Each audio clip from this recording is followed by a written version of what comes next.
दोस्तों नमस्कार, great concept के इस ई प्लेटफॉर्म पर आपका हार्दिक स्वागत है। जैसा कि आपको पता है कि आज से हम हमारी थ्योरी की कक्षाएं करेंगे, ठीक है? और बिल्कुल शून्य से आपको अनंत तक ले जाने की कोशिश करेंगे, ठीक है? क्योंकि यही सही कला और शिक्षा का परिमाण होता है। एक अच्छी शिक्षा अगर शिक्षार्थी को मिल जाए तो बस उसका जीवन सुधर जाता है, ठीक है? तो चलिए दोस्तों, आज जो हमारे चैप्टर का नाम है वो क्या है? मौलिक जानकारी। अच्छा, सर ये मौलिक जानकारी क्या होती है? बेटा आपको पता है कि विद्युत कहाँ से आई? नहीं, हमें नहीं पता। तो देखो, विद्युत आने का एक तरीका होता है ना? सबसे पहले किसी चीज़ की खोज होती है ना? उसके बाद उसको स्टोर किया जाता है। उस स्टोर करने के बाद हमें सोचना पड़ता है कि अब आगे क्या प्रोसेस होने वाला है, ठीक है? थोड़ी-सी जानकारी मैं आपको दे देता हूँ, ताकि आपको इस चैप्टर को समझने में थोड़ी सुविधा होगी, है ना? चलिए, तो आपको क्या लगता है कि विद्युत के बारे में पहले जानकारी नहीं थी? थी साथियों, थी। देखो, आपको पता है जैसे अभी भी हमारे आकाशीय बिजली आती है, आती है? तो उस समय भी आकाशीय बिजली आती थी। लेकिन उन लोगों को जब हमारा प्राचीन काल था, तो उन्हें पता नहीं था, ये जो बिजली चमक रही है, इसको क्या कहा जाए? इसका नाम क्या है? ठीक है? चलिए, यानी कि उनको ये चीज़ ज़रूर पता थी। क्या पता थी साथियों? चलिए, अब शुरू करते हैं। तो उनको ये तो पता था कि जैसे ये मेरे क्या है ना? ये बादल है। अच्छा, ये जब बादल है ना साथियों, तो इससे यहाँ से ये बिजली आ रही है। अच्छा, तो उन्हें ये तो पता था यार कुछ ऐसी चीज़ है जो ऊपर से आ रही है, लेकिन ये कैसे आ रही है उनको पता नहीं था। अच्छा, उन्हें ये भी पता था कि ये नीचे आके किसी भी एक ऐसे किसी भी पात्र से टकरा रही है और टकराने पर चिंगारी उत्पन्न कर रही है। अच्छा, यानी उसे ये भी पता था कि यहाँ पर कोई ऐसी चीज़ें हैं, उन चीज़ों पर जैसे ही ये टकराएगी तो क्या उत्पन्न करेगी? चिंगारी उत्पन्न करेगी। अच्छा, तो उन्हें ये भी पता था, लेकिन उसे क्या कहा जाए उसको नहीं पता था, ठीक है? तो इसी कड़ी में सबसे पहले एक ग्रीस के वैज्ञानिक थे। इन्हें ग्रीस के दार्शनिक भी कहा जा सकता है। इन्हें ग्रीस का दार्शनिक भी कहा जाता है। अच्छा, तो प्रश्न आता है ये दार्शनिक क्या होता है? ये दार्शनिक का अर्थ क्या होता है? बेटा दार्शनिक का अर्थ होता है दर्शन कराने वाला। अच्छा, दर्शन कराने वाले का मतलब जो किसी चीज़ के बारे में सबसे पहले जानकारी देता है।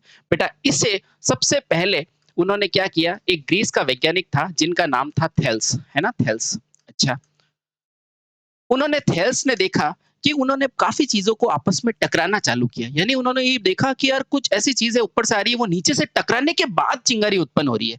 तो उन्होंने क्या किया, सारी आस-पास की चीज़ों को टकराना चालू किया और अंत में उन्होंने देखा कि यार कि जब उन्होंने इन एक कहरवा नाम का एक पदार्थ था। कौन-सा था साथियों? कहरवा। अच्छा, इसको कहीं-कहीं पे तृणमणि भी लिखा जा सकता है। क्या है? तृणमणि। अच्छा, तो बेटा ये शब्द आए तो कन्फ्यूज़ मत होना। आपको बोले कहरवा या तृणमणि को जब उसने आपस में टकराया, तो उसने देखा कि ये क्या हुआ? स्पार्किंग उत्पन्न हुई, एक तरह का प्रकाश उत्पन्न हुआ। बेटा उसको सबसे पहले उसने देखा और उसको नाम क्या दिया था? उसी को नाम दिया था इलेक्ट्रॉन। ये इलेक्ट्रॉन, ये एक ग्रीक नाम है। तो बेटा सबसे पहले अगर आपको पूछे कि बताओ स्थिर विद्युत की खोज किसने की थी? स्थिर विद्युत की, तो बेटा स्थिर विद्युत की खोज किसने की थी? इसी ग्रीस वैज्ञानिक थेल्स ने की थी और प्रारंभिक नाम क्या था? तो बेटा अगर इसके बारे में पूछे कि इसका प्रारंभिक नाम क्या था? जो स्थिर विद्युत का प्रारंभिक नाम क्या था? तो बेटा उनको बोलना कि प्रारंभिक नाम क्या था? इलेक्ट्रॉन था। क्या है? इलेक्ट्रॉन नहीं, इलेक्ट्रॉन। ये त्र है बेटा। ये चीज़ें बड़ी इम्पोर्टेंट है ना? उसका नाम क्या था? इलेक्ट्रॉन। लेकिन आगे चलकर यही इलेक्ट्रॉन जो है, वो किस में बदल गया? इलेक्ट्रॉन में और स्थिर विद्युत में, इलेक्ट्रिसिटी में ये नाम बदल गया। ठीक है? समझ में आया? इलेक्ट्रिसिटी के नाम से बदल गया। यानी हमने क्या सीखा कि प्रारंभ में सारे लोगों को ये जानकारी थी कि ऊपर से कोई ऐसी चीज़ आती है, जिससे क्या होता है नीचे टकराने के बाद प्रकाश उत्पन्न होता है। तो बेटा इसके बारे में सबसे पहले हमें जानकारी दी थी ग्रीस के वैज्ञानिक थेल्स ने, है ना? कब दी थी? ये प्रश्न पूछा जाता है।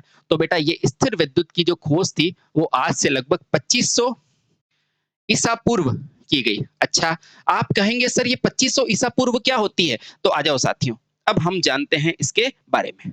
तो सबसे पहले हम पढ़ेंगे इलेक्ट्रोस्टैटिक। इलेक्ट्रोस्टैटिक।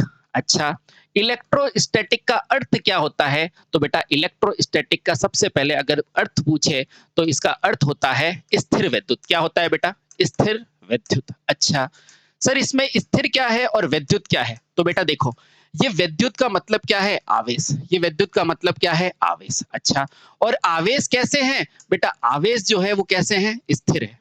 यहाँ पर स्थिर आवेशों का अध्ययन किया जाता है, इसलिए इसे इलेक्ट्रोस्टैटिक कहा जाता है। तो देखो, इलेक्ट्रोस्टैटिक के बारे में आपसे क्या पूछेगा कि इसकी खोज कब हुई? तो बेटा उनको बोलना इसकी खोज हुई थी आज से लगभग 2500 ईसा पूर्व। ईसा पूर्व का मतलब क्या होता है?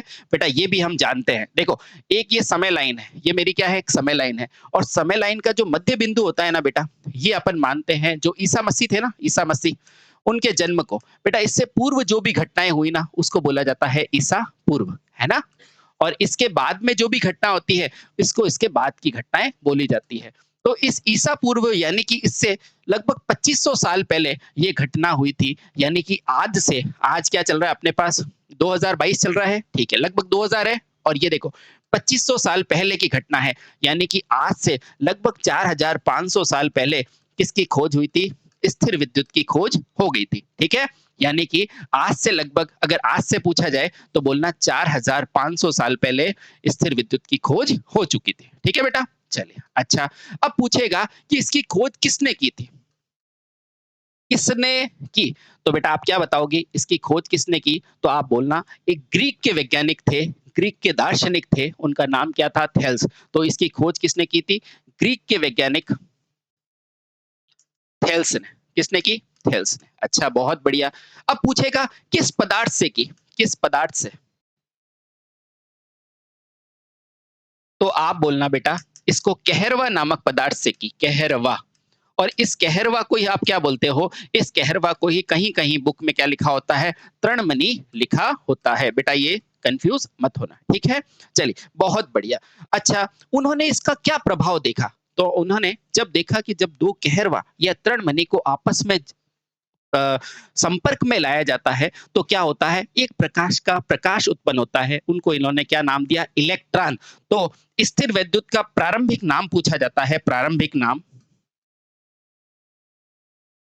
तो क्या बताओगे साथियों? उसका प्रारंभिक नाम था इलेक्ट्रॉन, इलेक्ट्रॉन, ठीक है? चलिए, जो आगे चल के क्या बन गया? इलेक्ट्रॉन या फिर इलेक्ट्रिसिटी। बेटा क्या नाम था? इलेक्ट्रॉन।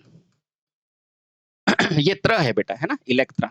अच्छा, चलिए, तो यहाँ से उन्होंने देखा कि बाद में चल के इसका नाम क्या रख दिया? स्थिर विद्युत। अच्छा, उसने क्या प्रभाव देखा? उसने देखा कि जब भी कहरवा को आपस में रगड़ा जाता है, तो क्या होता है? वो छोटी-छोटी चीज़ों को आकर्षित करता है। सर छोटी चीज़ें जैसे कि छोटे बाल, जैसे कि छोटे पदार्थ, उनको अपनी तरफ आकर्षित करता है। तो इन्होंने क्या देखा कि छोटी-छोटी छोटी-छोटी चीज़ें क्या हो रही है? आकर्षित हो रही है। किस पे? कहरवा के पदार्थ पे। कहरवा के पदार्थ पर आकर्षित हो रही है। बेटा इसी प्रभाव को आगे चलकर इलेक्ट्रोस्टैटिक कहा जाएगा, जिसका अर्थ क्या है? स्थिर विद्युत, जहाँ पर स्थित विद्युत की खोज हुई थी। चलिए, बहुत बढ़िया। ठीक है बेटा, ये तो आपके बारे में पहले वैज्ञानिक की बात आती है। कौन-सा वैज्ञानिक है ये? पहला, जिसका नाम क्या था? ग्रीक का थेल्स, है ना? यानी कि थेल्स नामक वैज्ञानिक जो कहाँ के थे? ग्रीस। बेटा अगले वैज्ञानिक आते हैं गिलबर्ट। कौन आते हैं? गिलबर्ट। आओ बेटा थोड़ा-सा गिलबर्ट के बारे में जानते हैं, क्योंकि अपने को ऐसे इलेक्ट्रॉन, ऐसे आवेश नहीं पढ़ा जाता है। बेटा सबसे पहले उसके बारे में छोटी-छोटी जानकारी हमें होना चाहिए। तो अगला क्या था? गिलबर्ट। अच्छा, तो उनको ये तो पता चल गया कि ऊपर से कोई चीज़ आ रही है। तो बेटा इसी के साथ अगले हमारे दूसरे पात्र आते हैं, उनका नाम क्या था? गिलबर्ट। सर ये वही गिलबर्ट है जो एमएमएफ की सीजीएस इकाई है, बिल्कुल बेटा वही गिलबर्ट है ना? अच्छा, इन्होंने अपने प्रयोग किए और बेटा इन्होंने सबसे पहले एक शोध किया। आपको पूछेगा इनका शोध कब हुआ? यानी कि उन्होंने जो शोध किया था ना, वो कब किया था?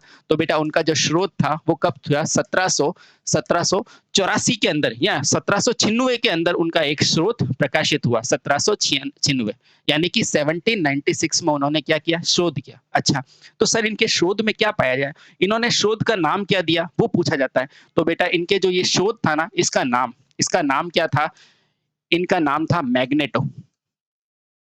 इनका एक शोध पत्र था, उसका नाम क्या था? मैग्नेटो। ये मैग्नेटो क्या है बेटा? एक शोध पत्र है। अब आप कहोगे ये शोध पत्र क्या होता है? बेटा जिस तरह से अपने न्यूज़पेपर होते हैं ना, वैसे उस समय शोध पत्र चलते थे। कोई भी यूनिवर्सिटी में कोई भी एक प्रक्रिया होती है, कोई भी एक चीज़ें चलती है, तो उसमें क्या लिखा जाता है? शोध पत्र। बेटा उसका नाम क्या था? इलेक्ट्रॉन था। क्या नाम था उसका? इलेक्ट्रॉन था, ठीक है? और उसके बाद इलेक्ट्रॉन शब्द किसमें दिया? द मैग्नेटो में, द मैग्नेटो में उसका नाम दिया। तो आपको ये पूछेगा कि उस शोध पत्र का नाम क्या था? मैग्नेटो। और उसमें नाम क्या दिया? इलेक्ट्रॉन। बेटा ये 2 चीज़ें ध्यान रखा जाता है। और इन्हीं गिलबर्ट ने सबसे पहले, इन्हीं गिलबर्ट साहब ने पूछा जाता है कि इसमें किया क्या-क्या? तो इन्होंने बेटा 2 कार्य किए थे। एक कार्य क्या दिया था? एक कार्य किया था कि इसने जो अपना जो इलेक्ट्रोस्कोप होता है ना, इलेक्ट्रोस्कोप, इलेक्ट्रोस्कोप जिसको बेटा आप क्या बोलते हो? विद्युतदर्शी बोलते हो, है ना? ये वही विद्युतदर्शी है बेटा, जिससे आप आवेशों की गणना करते हो। इस विद्युत स्थिति का क्या होता है? विद्युतदर्शी का कार्य क्या है? आवेशों की गणना करना, आवेशों की गणना करना। बेटा इसकी खोज अगर पूछे तो किसने की थी? तो आवेश की गणना करने वाले इलेक्ट्रोस्कोप या विद्युतदर्शी की खोज इन गिलबर्ट साहब द्वारा की गई थी। अच्छा सर, ये बात है? बिल्कुल यही बात है बेटा। इसके साथ उन्होंने पहली बार क्या बताया था कि पृथ्वी खुद क्या है? एक चुंबक है। तो सबसे पहले ये भी पूछा जाता है कि बेटा इन्होंने और क्या बोला था? इन्होंने ये भी बोला था कि पृथ्वी खुद क्या है? एक चुंबक है। पृथ्वी भी एक चुंबक है। बेटा ये किसने बोला था? ये भी गिलबर्ट साहब ने बोला था। अब आवेशों की गणना कर सकता है। कौन से आवेश? स्थिर आवेश। तो बेटा ये भी लिखो, ये किसकी गणना कर सकता है? स्थिर आवेश। स्थिर आवेश जिसी को क्या बोलते हैं? इलेक्ट्रोस्टैटिक। अच्छा, बहुत बढ़िया। बेटा इनकी ये जो 2 काम थे ना, इनके 2 काम से प्रभावित होकर या इनके 2 काम के याद के अंदर हमें इनको सम्मान देना पड़ेगा, है ना?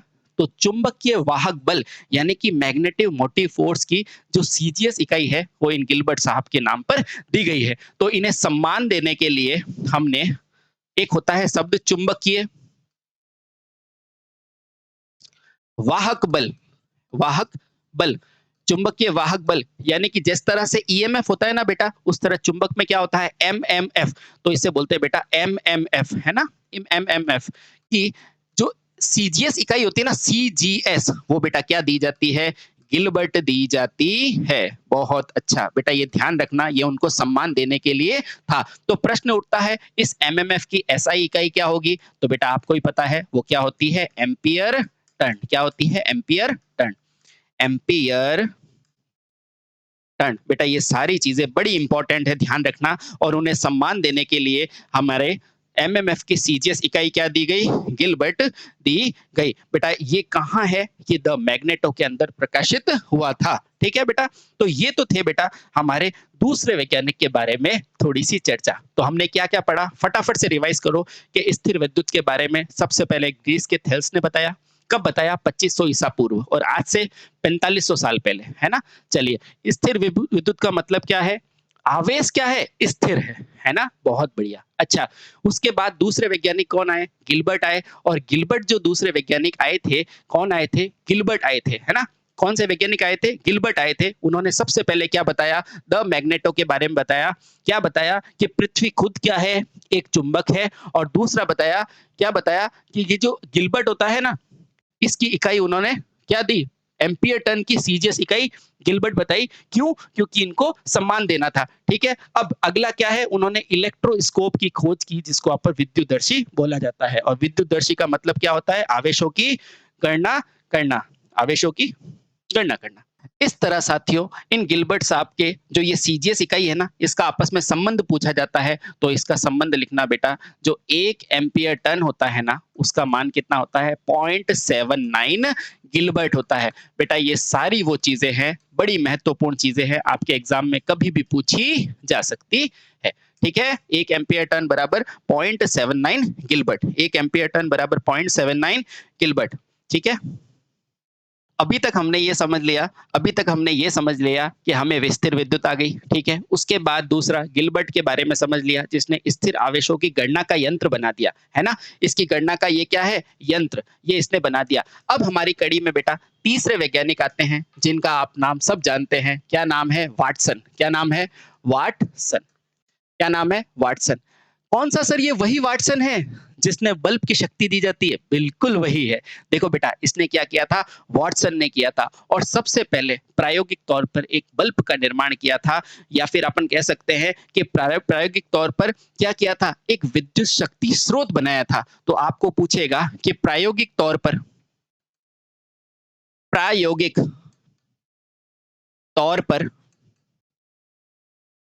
विद्युत शक्ति स्रोत किसने बनाया? तो बेटा आप जवाब दोगे किसने बनाया? तो इन्होंने ही बनाया था। क्या नाम था इनका? वाटसन। यानी कि पहली बार जो विद्युत बनी है ना, उसका प्रयोग वाटसन ने किया था। इसीलिए अपन शक्ति की इकाई क्या देते हैं? वाटसन देते हैं। क्या देते हैं? शक्ति की इकाई वाटसन देते हैं। बिल्कुल ठीक। इसीलिए इनकी स्मृति में, इनकी याद में, यानी कि इनकी स्मृति में हमने जो भी हमारी जो शक्ति होती है ना, शक्ति, उस शक्ति की सीजीएस इकाई क्या दी? इस शक्ति की सीजीएस इकाई क्या देते हैं? हम वाट देते हैं। पता है आपको? अच्छा, बहुत बढ़िया। थोड़ा-सा जान लेते हैं ये शक्ति क्या होती है? थोड़ा-सा जान लेते हैं बेटा शक्ति क्या होती है? देखो बेटा, शक्ति, हालाँकि ये टॉपिक आएगा पर थोड़ा-सा ध्यान दो बेटा। शक्ति यानी कि डब्ल्यू। बेटा डब्ल्यू क्या होती है? अंग्रेजी में इसको बोलते हैं rate of doing work. Rate of doing work. Hindi में लिखाऊंगा, बिल्कुल निश्चिंत रहो आप। Doing work. बेटा इसको हिंदी में क्या बोला जाता है? इसको हिंदी में बोलते हैं कार्य करने की दर। कार्य करने की दर। बेटा हम जब भी मार्केट से कोई बल्ब लाते हैं तो अपन क्या लेते हैं? उसकी मैक्सिमम रेटिंग पे लाते हैं, और ये रेटिंग क्या होता है साथियों? अधिकतम मान होता है। क्या होता है? अधिकतम। तो जो ये रेटिंग होती है ना बेटा, वो रेटिंग हमेशा क्या होता है? एक अधिकतम मान। बेटा ध्यान रखना। सर अधिकतम मान का मतलब क्या है? अधिकतम मान का मतलब बेटा ये है कि इस मान के ऊपर फ्यूज बल्ब हो, ये जो हमारा बल्ब है वो फ्यूज हो सकता है। ठीक है, चलिए बहुत बढ़िया। तो इसकी इकाई क्या होती है? वाट होती है। और क्यों हम इसे वाट का मात्रक देते हैं? क्योंकि पहली बार आवेशों का जो था प्रायोगिक तौर पर जो एक मॉडल बनाया था वो हमारे वैज्ञानिक वाटसन ने बनाया था। तो साथियों इस तरह से हमने 3 प्रमुख वैज्ञानिकों के बारे में पढ़ लिया है। पहला हेल्स, हालांकि इसके बारे में पूरी जानकारी मैं और दूंगा आपको, लेकिन अभी हम मौलिक जानकारी के बारे में बात कर रहे हैं, क्योंकि हमें पहले चीजों का बैकग्राउंड पता होना चाहिए। तो पहला हमने क्या पढ़ा था? सबसे पहले थेल्स कहाँ के थे? ग्रीक वैज्ञानिक।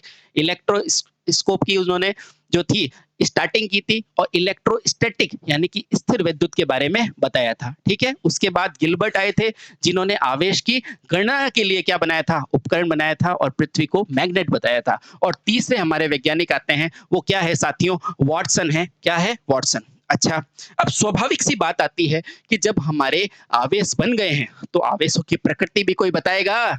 बिल्कुल, उसीलिए हमारे चौथे वैज्ञानिक हमारे श्रृंखला में आते हैं। इन चौथे वैज्ञानिक को बोलते हैं बेंजामिन फ्रैंकलिन। Benjamin Franklin. क्या बोलते हैं? Benjamin Franklin. बेटा ये बेंजामिन फ्रैंकलिन कौन थे? इसके बारे में सुनो। बेटा ये सबसे पहले ये कहाँ के थे? तो बेटा ये संयुक्त राज्य अमेरिका के थे। संयुक्त राज्य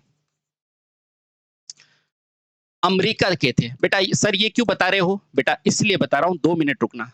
अमेरिका, संयुक्त राज्य अमेरिका के थे। और बेटा इनके प्रयोग के आधार पर हमने पहली बार, हम अक्सर नहीं पढ़ते कि उन्होंने एक पतंग उड़ाई है ना, इस एक पतंग उड़ाई, और पतंग उड़ा रहे, मान लो ये बेंजामिन फ्रैंकलिन साहब है और ये पतंग उड़ा रहे हैं। ठीक है, पतंग उड़ा रहे हैं, और पतंग उड़ाते ही उन्होंने यहाँ से एक बिजली चमकी और उन्होंने क्या बोला? चार्ज की प्रकृति को बताया। तो सबसे पहले इन्होंने विद्युत के विद्युत के आवेशों को आवेशों की प्रकृति बताई थी, है ना? और उन्होंने ये बोला था कि विद्युत मेरे कितने प्रकृति में होते हैं? 2 प्रकृति में होते हैं। कौन-कौन से?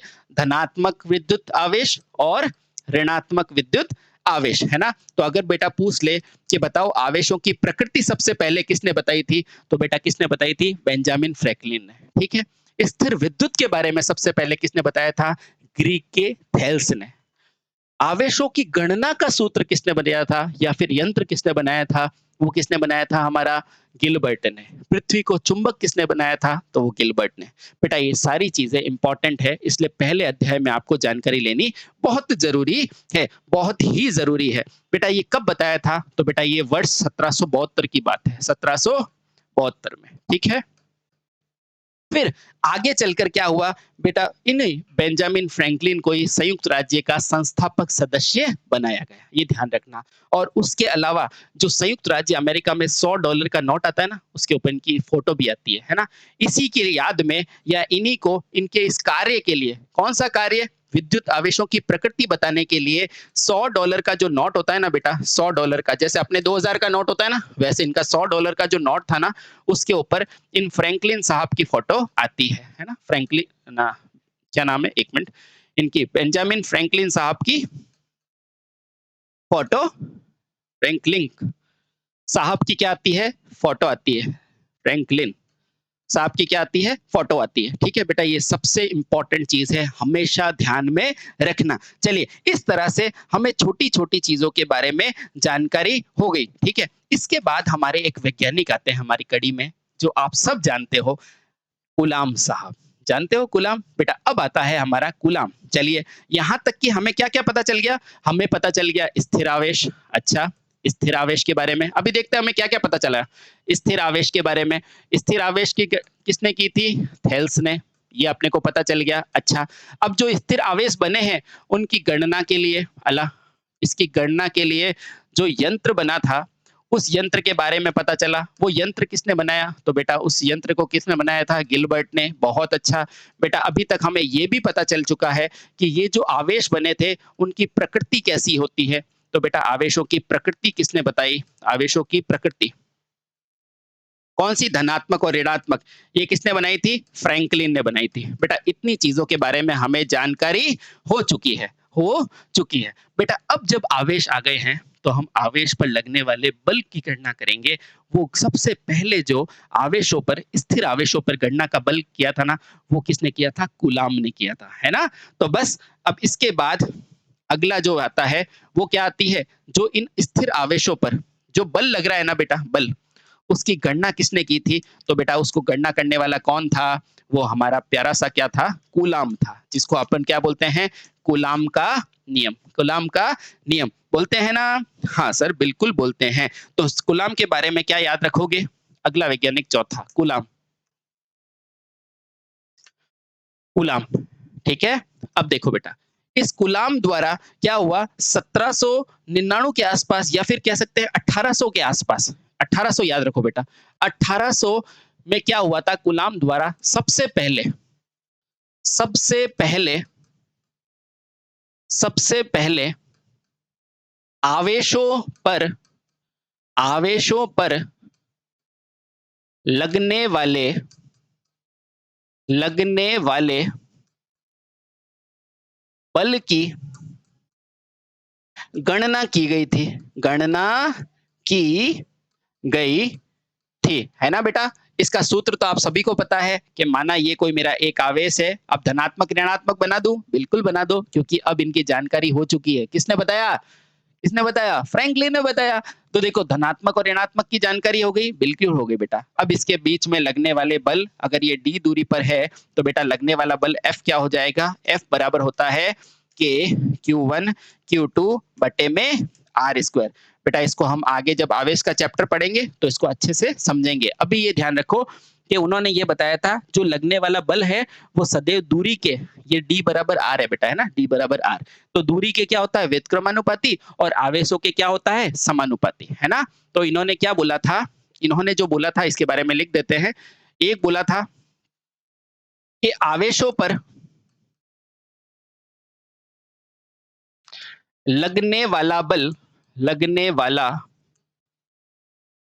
बल बेटा क्या होता है, दूरी के, तो क्या होता है, दूरी के, दूरी के वर्ग, बेटा इस शब्द पे गौर करना, दूरी के वर्ग, ये क्या होता है, व्युत्क्रमानुपाती। और व्युत्क्रम का मतलब क्या होता है बेटा, उल्टा, व्युत्क्रमानुपाती होता है, व्युत्क्रमानुपाती होता है।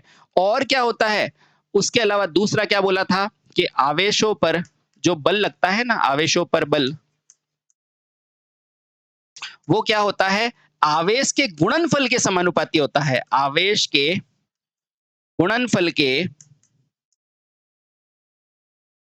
समानुपाती होता है। कैसे, अभी देखते हैं बेटा कैसे समानुपाती होता है। बेटा देखो F जो है अगर K को मैं नियतांक मानता हूँ तो F क्या हो जाएगा मेरा समानुपाती है Q1 Q2 के, बिल्कुल सही। और F क्या है व्युत्क्रमानुपाती 1/r² के, ठीक है। ये पहला और ये दूसरा, ठीक है बेटा। अब थोड़ा सा ध्यान रखो, इस K का मान ध्यान रखो बेटा, क्या होता है K का मान 9 × 10�9। अब देखो बेटा इसका मात्रक कैसे निकालते हैं। बेटा F का मात्रक क्या है, न्यूटन है, तो यहाँ पे मैंने लिख दिया न्यूटन। अब देखो मेरे को क्यू इसका के का चाहिए तो आर को इधर भेजूंगा, वज्र गुणा करूंगा, है ना। तो ये क्या होता है मीटर का स्क्वायर, न्यूटन मीटर का स्क्वायर। अब देखो बेटा एक क्यू का क्या होता है कुलाम, तो दो क्यू के क्यू स्क्वायर, तो बट्टे में क्यू स्क्वायर। बेटा ये छोटी छोटी चीजें ध्यान में रखना। आई होप आपको यहां तक कोई भी तकलीफ नहीं आएगी, आई नहीं बेटा। इसीलिए इन कुलाम को सम्मान देने के लिए क्या की गई, आवेशों की इकाई क्या दी गई, आवेशों की इकाई हम क्या देते हैं, कूलाम देते हैं। क्या देते हैं, कूलाम देते हैं बेटा। बाकी हम बहुत सारी चीजें पढ़ेंगे कि कूलाम होता है, बड़ा कूलाम, बड़े अगर आवेश होते हैं तो उनको क्या बोलेंगे, ये सारी चीजें अभी अपन सिर्फ प्रारंभिक पृष्ठभूमि की जानकारी लेते हैं। तो इस तरह हम हमारे चौथे वैज्ञानिक के पास पहुंच गए, किसके पास, कूलाम साहब के पास। बेटा अगला वैज्ञानिक आएगा हमारा अलेक्जेंडर वोल्टा। और सर ये वोल्टा वही है बैटरी वाला, बिल्कुल बेटा वही है। आ जाओ आ जाओ। तो देखो बेटा अगला वैज्ञानिक तो हमने कहां तक पढ़ लिया, देखो बेटा हमने सबसे पहले स्थिर आवेश के बारे में पढ़ा, उसके बाद गणना यंत्र बनाया, उसके बाद इसकी प्रकृति बताई, और उसके बाद बल की गणना की, है ना। अब बल की गणना के बाद हमने अगला क्या किया, उसके बाद अलेक्जेंडर वोल्टा को बुलाया। अब अलेक्जेंडर वोल्टा ने क्या किया, अब आवेश आ तो गए हैं, अब आवेश को इकट्ठा भी करोगे कि नहीं करोगे, करेंगे भैया करेंगे। तो उन्होंने सबसे पहली बैटरी का निर्माण किया, बहुत बढ़िया बेटा। तो सबसे पहले उन्होंने इन आवेशों को संग्रहण करने की युक्ति बनाई, आवेशों को संग्रहण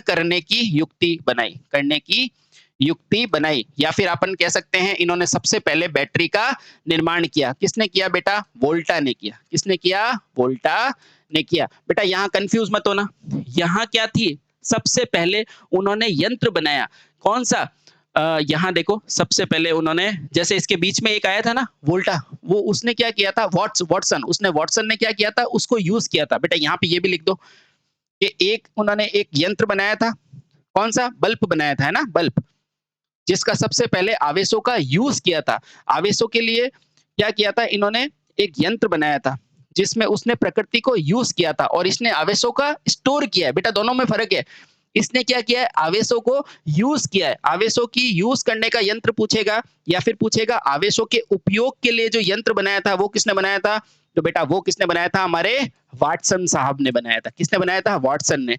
और आवेशों को स्टोर करने के लिए जो बनाया था वो किसने बनाया था, वोल्टा नामक वैज्ञानिक ने बनाया था। बेटा ये चीजें ध्यान रखना, ठीक है, ध्यान रखोगे, बिल्कुल। अब इस वोल्टा के बारे में हम चीजें पढ़ते हैं, आ जाओ बेटा। ये लो बेटा, अगला वैज्ञानिक है हमारा वोल्टा। कौन है, वोल्टा। अच्छा, वोल्टा के बारे में बेटा थोड़ी सी चीजें ध्यान रखना। क्या ध्यान रखोगे कि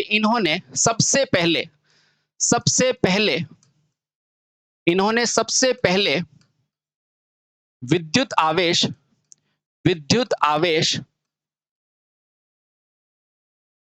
को संग्रहित करने के लिए भाई उस समय तक तो यही पता था कि संग्रहित है, जबकि ये नहीं पता कि धारा का प्रवाह करा रहा है ना। चलो कोई बात नहीं।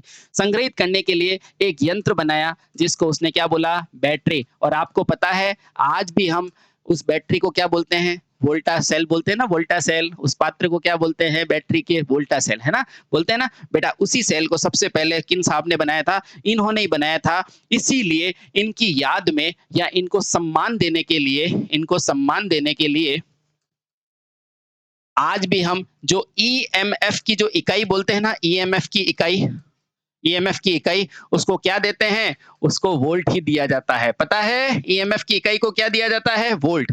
ईएमएफ क्या होता है, विद्युत वाहक बल। बेटा इसके बारे में सबसे पहले किसने बताया, वोल्टा ने बताया। क्योंकि विद्युत वाहक बल होगा तभी तो बैटरी का निर्माण होगा ना। तो बेटा ये क्या है, विद्युत वाहक बल, विद्युत वाहक बल।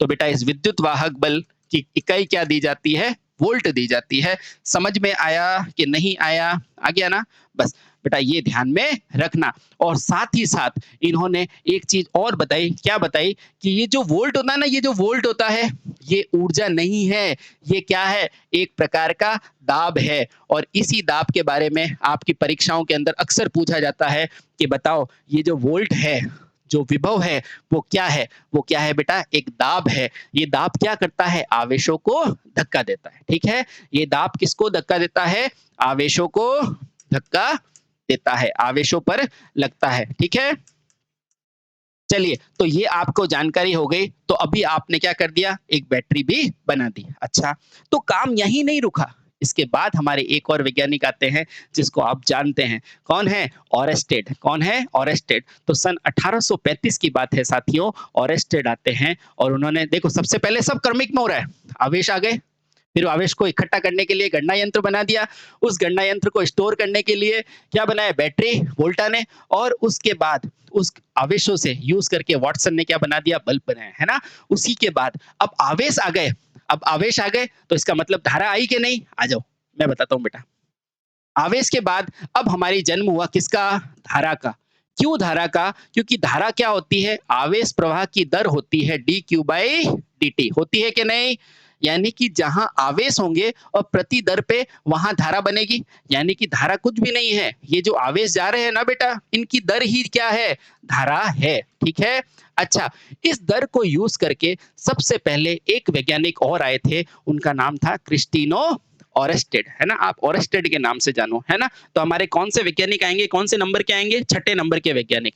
तो बेटा अब छठे नंबर पे आए, कौन आए, ऑरेस्टेड। इनको आप सब जानते हैं, ऑरेस्टेड। और बेटा ये वही ऑरेस्टेड है जिन्होंने सबसे पहले किसका बताया, क्योंकि आवेश आ चुके हैं, आवेश से विद्युत धारा आ चुकी है, तो इन्होंने बेटा, इनका कथन क्या था, इन्होंने सबसे पहले विद्युत धारा का चुंबकीय प्रभाव खोजा। तो आपको अगर कोई पूछेगा कि विद्युत धारा के चुंबकीय प्रभाव की खोज किसने की, तो बेटा वही थे, ये ऑरेस्टेड ही थे जिन्होंने सबसे पहले विद्युत धारा के चुंबकीय प्रभाव की क्या की, खोज की। उन्होंने देखा, क्या देखा कि यदि किसी चालक में, खोज की, इन्होंने देखा कि यदि किसी चालक में धारा प्रवाहित करोगे तो उसके आसपास क्या बन रहा है, एक चुंबकीय क्षेत्र बन रहा है। बेटा सबसे पहले इन ऑरेस्टेड नाम के वैज्ञानिक ने ही खोज की थी, इनका नाम था क्रिस्टिनो ऑरेस्टेड, बिल्कुल सही है। ठीक है, अब क्वेश्चन आता है बेटा ये प्रभाव देखा कहाँ, तो इस प्रभाव को किस में देखा था, एक चुंबकीय सुई में देखा था। किसमें देखा था, चुंबकीय सुई में देखा था। यानी कि जैसे ही उन्होंने एक एक बैटरी लगाई, क्योंकि उस समय तक बैटरी बनी थी, और यहाँ पर एक चुंबकीय सुई बनाई, और यहाँ से अगर ये धारा जा रही है तो उन्होंने देखा ये चुंबकीय सुई इस तरह से हिल रही है, चुंबकीय सुई इस तरह से विक्षेपित हो रही है, तो उन्होंने देखा यहाँ कुछ ना कुछ मामला है। तो उन्होंने सबसे पहले बताया था कि यदि किसी परिपथ में धारा जाएगी तो उसमें चुंबकीय प्रभाव आएगा। आप पूछेगा कौन बताया, तो कौन बताया आपको, क्रिस्टिनो ऑरेस्टेड। और बेटा इसीलिए आपको पता है कि चुंबकीय क्षेत्र की जो एसआई इकाई है वो ऑरेस्टेड दी जाती है। बेटा इसीलिए इनको सम्मान देने के लिए जो चुंबकीय क्षेत्र की एसआई यूनिट होती है ना, चुंबकीय क्षेत्र, इसकी जो एसआई नहीं, सीजीएस यूनिट होती है ना बेटा, वो क्या होती है, ऑरेस्टेड होती है। बेटा ये सारे डेटा बड़े इंपॉर्टेंट है, ध्यान में रखना, ऑरेस्टेड होता है।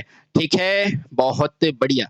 और ये भी ध्यान रखना बेटा कि अब आपको पता है अगर सीजीएस है तो चुंबकीय क्षेत्र की एसआई इकाई क्या होगी, तो आपको पता है कितना होता है बेटा, एम्पियर टन प्रति मीटर होता है, नहीं होता। बेटा एक चीज और ध्यान रखना कि एक ऑरेस्टेड का मान जो होता है ना, ये देखो बेटा, इसलिए कहा जाता है कि एक ऑरेस्टेड जो है, एक ऑरेस्टेड ये क्या है बेटा, एक सीजीएस इकाई है। एक ऑरेस्टेड जो होता है वो लगभग 79 एम्पियर टन प्रति मीटर होता है। ये बेटा बहुत इंपॉर्टेंट डेटा है। ठीक है, बहुत सही। ठीक है बेटा, ये क्या है, इसकी सीजीएस इकाई है, और ये क्या है, एसआई इकाई है। किसकी बेटा, ये दोनों किसकी इकाई है, तो आप बोलना चुंबकीय क्षेत्र की इकाई है। ठीक है, चलिए तो अपने चित्र के अंदर हम कहां तक पहुंचे थे, हम यहां तक पहुंचे थे, कहां तक, ये लो बेटा, यानी कि हमने सबसे पहले आवेश बनाए, फिर गणना बनाई, फिर इसकी प्रकृति बताई, फिर बल बनाया, यहाँ पर एक यंत्र बनाया और आवेशों के संग्रहण की युक्ति बनाई। बेटा इसके बाद अगला क्या बताया हमने? विद्युत धारा का चुंबकीय प्रभाव, विद्युत धारा का चुंबकीय प्रभाव। बेटा विद्युत धारा का चुंबकीय प्रभाव किसने बनाया? तो आप बताओगे ऑरेस्टेड ने बताया, ऑरेस्टेड ने बताया। ठीक है बेटा, यहां तक की आपकी यात्रा समझ में आई आपको? बिल्कुल सर, यहां तक की आपकी यात्रा हमें समझ में आई। अब जब बेटा ये ऑरेस्टेड ने चुंबकीय क्षेत्र के बारे में बता दिया कि यदि धारा जाएगी तो चुंबकीय क्षेत्र बनेगा, तो मैडम मैरी आई। ओ भाई साहब, मैडम मैरी आ गई। हाँ, तो बेटा मैडम मैरी ने सबसे पहले बताया कि जहां धारा जाएगी ना तो उस पे बल लगेगा। तो बेटा जो धारा के बल की गणना किसने की? मैडम मैरी ने की। तो अगले वैज्ञानिक आते हैं, कौन से आते हैं? उनका नाम क्या था जिसने विद्युत धारा वाही चालकों पर बल की गणना की, बल की गणना की। किसने की बेटा बल की गणना? मैडम मैरी ने की। किसने की? मैडम मैरी ने। इनका नाम क्या था? Ampere Marie, Ampere Marie. चलो इनके बारे में हम थोड़ा सा पढ़ लेते हैं। आ जाओ बेटा, इनके बारे में हम थोड़ा सा पढ़ लेते हैं। ये लो, हम कहाँ पहुंचे? ऑरेस्टेड हो गया, ये लो बेटा। अब इसके बाद कौन से नंबर के हैं? छठे, सातवें नंबर पे। सातवें नंबर पे कौन आई? Ampere Marie. अच्छा सर, ये एम्पियर वही है जिसके नाम पर एम्पियर रखा गया? बिल्कुल बेटा वही है, एम्पियर मैरी। अब इसके एक एम्पियर क्या होता है वो हम इसके माप वाले चैप्टर में पढ़ेंगे। अभी सिर्फ इनके बारे में पढ़ते हैं कि इन्होंने किया क्या था। इन्होंने किया क्या था? बेटा एम्पियर मैरी जो है, इन्होंने सबसे पहले धारावाही, देखो बेटा अपन धीरे धीरे मोटर बनाने की तरफ आ रहे हैं, है ना? हाँ ध्यान रखना, धारावाही चालकों पर क्या की थी? बल की गणना की थी, बल की गणना की थी, है ना? और उन्होंने मान क्या दिया था कि अगर मेरा ये एक चालक है और ये भी दूसरा चालक है तो इनके मध्य बल लगता है। तो बेटा ध्यान रखना, जब भी समान दिशा में होगी तो अगर ये मेरा अंगूठा है वो धारा को बताएगा तो घूमती दिशा क्या बताएगी? चुंबकीय क्षेत्र को। और बेटा आपको पता है कि कोई भी तीर होता है ना, वो अगर अंदर की तरफ जाता है तो हमें कैसा दिखता है? क्रॉस। और बाहर की तरफ आता है तो क्या होता है? डॉट। बाहर की तरफ क्या दिखता है? डॉट। अंदर की तरफ क्या होता है? तीर होता है। हाँ सर होता है। ये देखो, आपकी तरफ आ रहा है तो डॉट दिखेगा, है ना? तो देखो बेटा, यहां से ये अंदर की तरफ जा रहा है तो आपको क्या दिखेगा? क्रॉस, क्योंकि आवेश की खोज हो चुकी है। यहां भी देखो, ये अंदर जाएगा और यहां से बाहर आएगा तो क्या आएगा बेटा? ये आएगा डॉट। तो ये दोनों विपरीत है, और विपरीत में आपको पता है क्या होता है? प्रेम होता है, आकर्षण होता है। तो जब भी समान दिशा में धारा होगी तो उनमें कैसा गुण आएगा? आकर्षण का, है ना? और जब भी ये विपरीत दिशा में धारा होगी तो देखो, यहाँ पे ये विद्युत है, ये अंदर जा रही है, तो देखो यहाँ पर क्या आएगा? क्रॉस। अब देखो बेटा, यहाँ उल्टे की तरफ, ये अंदर की तरफ जा रही है, अंदर क्या दिखेगा आपको? क्या दिखेगा यहाँ पर? अंदर की तरफ भी आपको क्रॉस दिखेगा। और जब ये समान हो गए तो इनके बीच में क्या होगा? प्रतिकर्षण। बेटा ये क्वेश्चन पूछा जाता है, ध्यान रखना कि जब भी दो चालकों के बीच में अगर समान दिशा में धारा बहे तो उनमें आकर्षण होता है, और विपरीत दिशा में क्या होता है? प्रतिकर्षण। बेटा ये जो आकर्षण और प्रतिकर्षण का बल होता है ना, इस बल की गणना किसने की थी? मैडम मैरी ने की थी। और उन्होंने कहा था कि F बराबर क्या होता है? म्यू अपॉन 2 पाई। बेटा इसमें धारा मान लूं मैं I1 और इसमें भी मैं I2 मान लूं, और इनके बीच की दूरी d मान लो सर। तो देखो म्यू बराबर I1 I2 बटे में क्या होता है? ये d होता है बेटा। और फोर्स क्या होता है? हमेशा न्यूटन। अब देखना बेटा, ये जो म्यू होता है ना, ये जो म्यू, इसको कहते हैं बेटा, क्या कहते हैं? चुंबकीयशीलता। इस म्यू का मान कितना होता है? तो 4 पाई इंटू 10 की घात -7 क्या होता है बेटा? हेनरी प्रति मीटर। तो बेटा यहाँ पे जैसे ही आप एफ का मान रखो, म्यू का मान रखोगे 4 पाई इंटू 10 की घात -7 I1 I2 बटे में डी, तो बेटा यहां से देखो, इस 2 पाई से ये 2 पाई कट जाएगा और अपना क्या हो जाएगा? F बराबर क्या आ जाएगा? 2 इंटू 10 की घात माइनस क्या हो जाएगा बेटा? I1 I2 बटे में डी। और बेटा सबसे पहले इन्होंने लगने वाले बल की गणना की थी मैडम मैरी ने। Correct I? ठीक है। बेटा इन सब के बारे में हम पढ़ेंगे। आवेश कोई इतना छोटा-सा बात नहीं है कि मुँह से बोल दिया आवेश, ना ऐसा नहीं होता बेटा। सबका एक क्रमिक क्रम होता है जिसको हमें समझना पड़ता है। तो अभी तक हमने क्या जाना साथियों? सबसे पहले हमने जाना आवेशों की स्थिर विद्युत के बारे में कि स्थिर का मतलब क्या है? आवेश स्थिर है ना? ग्रीक वैज्ञानिक थेल्स ने। उसके बाद हमने जाना कि आवेश बन गए हैं, अब उसकी गणना करने के लिए एक गणना का यंत्र बनाएँगे। बेटा वो किसने बनाया था? इलेक्ट्रोस्कोप गिलबर्ट साहब ने बनाया था और उन्होंने क्या बताया था? पृथ्वी भी एक क्या है? चुंबक है ना? उसके बाद जब आवेश बन गए तो इसकी प्रकृति धनात्मक, ऋणात्मक किसने बताई? Benjamin Franklin. इसीलिए उनको सम्मान देने के लिए हमारे 100 जो डॉलर होता है ना अमेरिका का नोट, उस पे उनकी फोटो भी आती है, ठीक है? उसके बाद जब आवेश बन गए तो आवेश बनने के बाद उसको स्टोर करना पड़ेगा, तो उसके लिए एक युक्ति बनी थी जिसको आज भी बोलते हैं कि बैटरी का जो पात्र होता है जिसको क्या बोलते हैं? वोल्टामीटर नहीं बोलते? तो वोल्टा ने। फिर उसका यूज़ करने के लिए एक युक्ति बनी जिसको क्या बोलते हो आप? बल्ब बोलते हो, है ना? तो वो क्या था? एक यंत्र था जिससे आवेश को उपयोग किया गया था। तो बेटा उसको किसने खोजा? वाटसन ने। इसीलिए आप शक्ति की मात्रा क्या देते हो? वाटसन देते हो। अब जब आवेश पूरी तरह से हमारे बीच में आ चुके थे, तो उसके बाद सबसे पहले धारा की बात हुई और जब भी किसी चालक में धारा प्रवाहित होगी तो उसमें चुंबकीय क्षेत्र होगा। ये सबसे पहले किसने बताया था? तो साथियों ये सबसे पहले किसने बताया था? सॉरी, सबसे पहले ओरेस्टेड नाम के वैज्ञानिक ने बताया था, जो हमने पढ़ा।